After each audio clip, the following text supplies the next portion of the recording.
We're going to start with the Supreme Court's unanimous ruling, siding with former college athletes against the NCAA when it comes to player compensation.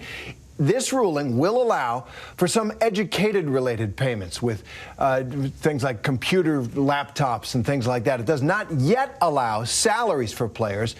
But could this ruling, allowing for enhanced education benefits that could be paid to college athletes, open the door to that? NCAA President Mark Emmert responded to the ruling saying, quote, while today's decision preserves the lower court ruling, it also reaffirms the NCAA's authority to adopt reasonable rules and repeatedly notes that the NCAA remains free to articulate what are and are not truly educational benefits. So we're going to break this down, and joining me to help us is senior Washington reporter Devin Dwyer and ESPN analyst and former NBA player Jay Williams. So Jay, I'd like to start with you.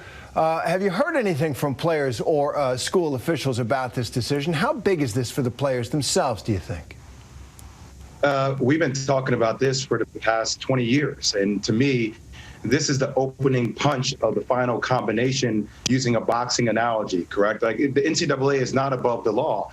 And just to give you guys some quick context here, when I was coming into school, you started to recognize the amount of revenue that was being generated off my jersey alone. You saw aspects of shoe deals. You noticed what TV network deals were even rising to extreme heights. So we were always aware of it. I think now, even hear Judge Kavanaugh talk about this, recognizing that this is the beginning of the process of really opening up Pandora's box on compensation in general. It certainly looks that way, and a unanimous Supreme Court. Devin, the court is saying the NCAA can no longer bar schools from providing student athletes with those education-related benefits like free laptops, paid internships. But the statement released by the NCAA president there, we just heard, he's saying the NCAA still has the authority to determine what an educational benefit actually is. So what's the conflict here? What's he trying to say?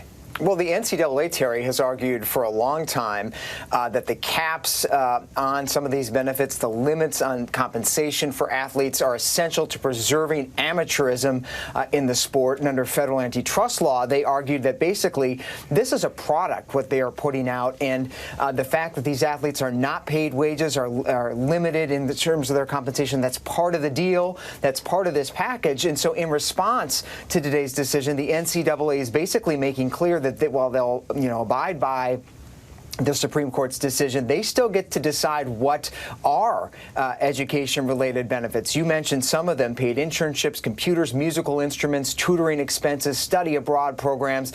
Those are what have fallen under the definition of education-related benefits. No limits on those any longer after today's decision, but the NCAA making clear they'll continue to hold that line.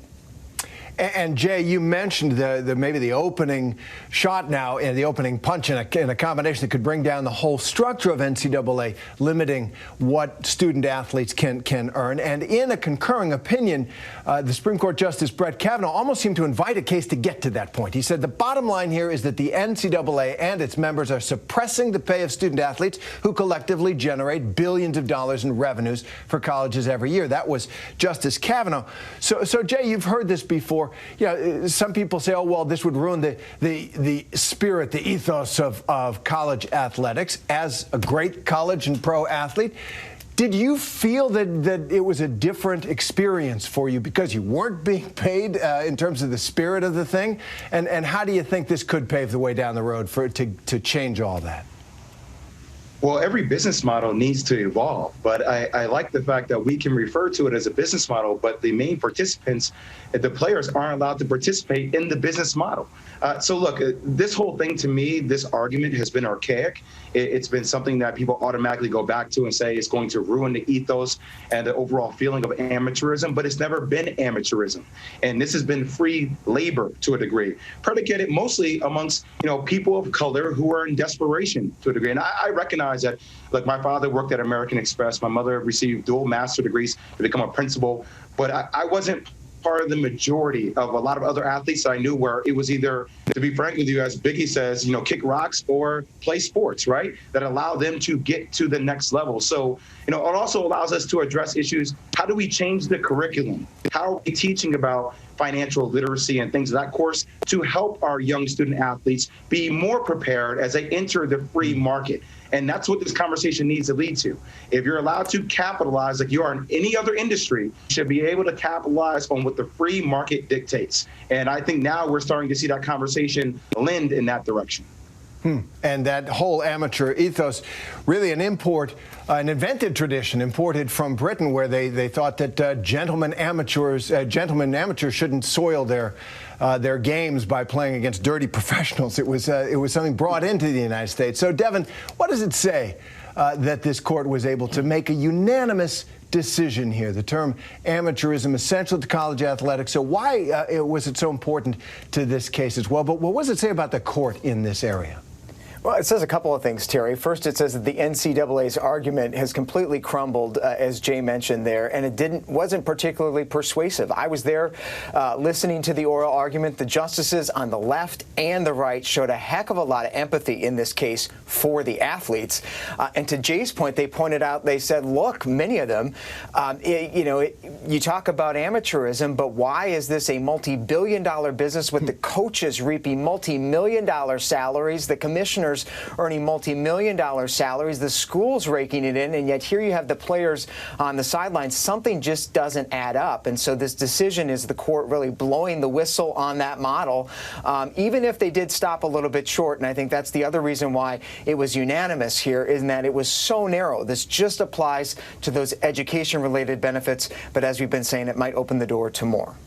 Right, and the reason it was limited is because that was the case that came before the court. It was a lower court ruling that the court upheld here that the court was only asked to deal with these education benefits. So, Jay, now that we're in this world where schools will be able to compete, offering the kinds of things that Devin has mentioned, educational related benefits and compensation essentially for their labor as athletes, how will it affect college sports, do you think, recruiting and the nature of the winners getting better, I guess? Or how do you read what this will do to college sports?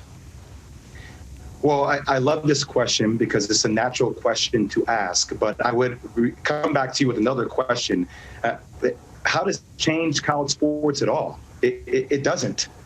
This is exactly what college sports has always been. It's, to be very frank with you, it's been an open market. There have been a lot of these issues that the NCAA has arisen about as it relates to athlete compensation, but athletes have been being paid since the beginning of time to attend different colleges. That's the reality of the matter, whether people like to admit it or not, because I know we live in a holistic world where it's about amateurism, but it hasn't been amateurism from the beginning. So now what we're doing is we're just legalizing what's already been occurring in the underbelly of college sports. It's been happening with agencies, agents, financial advisors, accountants. Everybody's been able to participate in the business of the sport, but yet the athlete is the one that gets criticized or scrutinized when he receives compensation for it. Now what we're saying is, hey, let's legalize it, let's make it okay, and then you can still attend the school you like to attend. That's a great analysis. Jay Williams and Devin Dwyer, thanks very much for being with us on this big day for college sports. Thanks, Terry. Thank you. Hi, everyone. George Stephanopoulos here. Thanks for checking out the ABC News YouTube channel. If you'd like to get more videos, show highlights, and watch live event coverage, click on the right over here to subscribe to our channel. And don't forget to download the ABC News app for breaking news alerts. Thanks for watching.